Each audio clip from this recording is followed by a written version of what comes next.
tram, il va venir à l'heure précise et que le bus, il vient toujours en retard. C'est mieux parce que, en plus, ça peut contenir plus de personnes. Et moi, je pense que ce sera plus écologique. Ça pourrait aller plus vite pour le trafic aussi. Bonjour, bienvenue.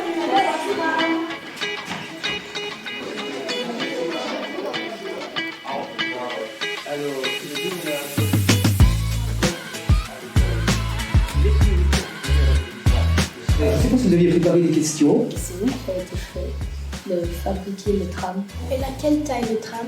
Est-ce que ça passera sur tout Liège, le tram?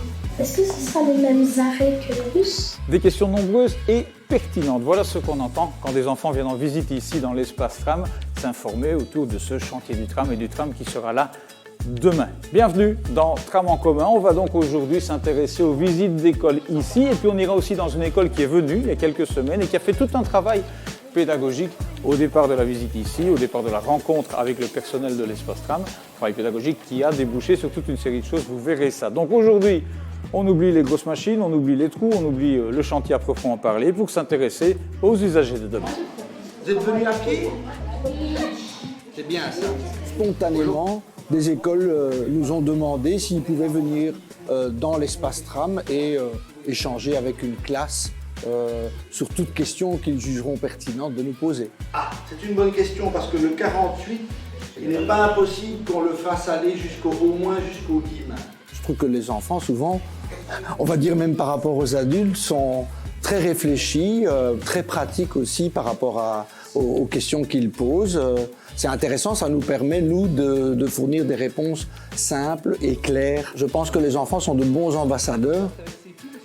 Pourquoi c'est mieux pour la Terre? Parce que c'est électrique et ça n'utilise pas beaucoup de carburant. Pour les chaises handicapées, ce sera plus facile parce que le tram, il sera presque au sol. Il y a beaucoup de place et que c'est bien pour tout le monde. Et que c'est mieux que les bus parce que les bus il n'y a pas beaucoup de fenêtres et tout, il fait plus chaud dedans et que dans le tram il y aura de la climatisation. Les trams, ils vont toujours être à l'heure. J'aimerais bien l'essayer, je trouve en plus qu'il est plus beau que les bus. Quand on entend ce qu'ils retiennent, c'est vraiment intéressant parce qu'ils retiennent à la fois un moyen de transport moderne, confortable, etc., mais aussi écologique. Ils sont assez sensibles à cette question-là. Donc ils ont bien compris à quoi ça sert un tram au-delà d'un moyen de déplacement neuf et de qualité. Comme Xavier vient de le dire, tous les bus qui viennent de la Basse-Meuse, ils vont s'arrêter à Coronmeuse. On est en train de préparer une exposition avec le musée des transports en commun qui se trouve dans le quartier des Vennes, où là, il y aura la maquette, il y aura toute l'histoire du tram tout autour et une expo qui présente aussi de manière visuelle dans le détail ce que sera le tram. Exposition qui va commencer le 1er mars, mais qui va évoluer jusqu'à la fin du chantier. Maintenant, c'est écrit rail.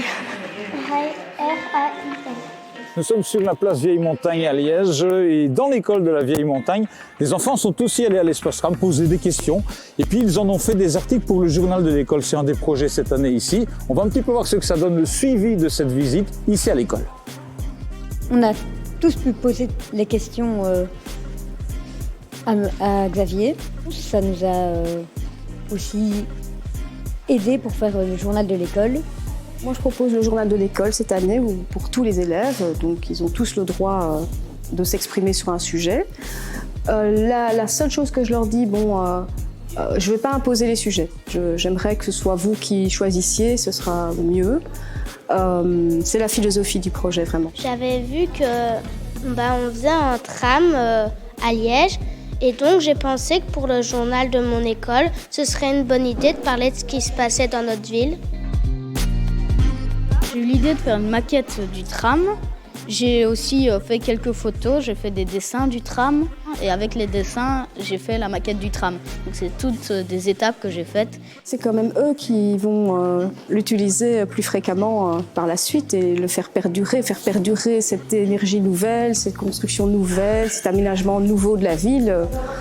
C'est déjà eux qui doivent s'intéresser à ça. Les prochains articles, ce sera peut-être sur quoi? On va aller interviewer un ouvrier pour lui poser un petit peu les questions pour savoir sur le tram. Sur comment ça se fabrique, comment est-ce qu'on fait des trous, etc. Merci beaucoup.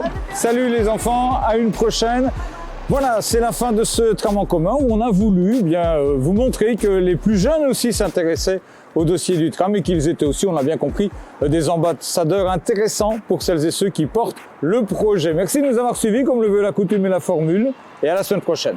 Le tram, on l'a toutes et tous en commun.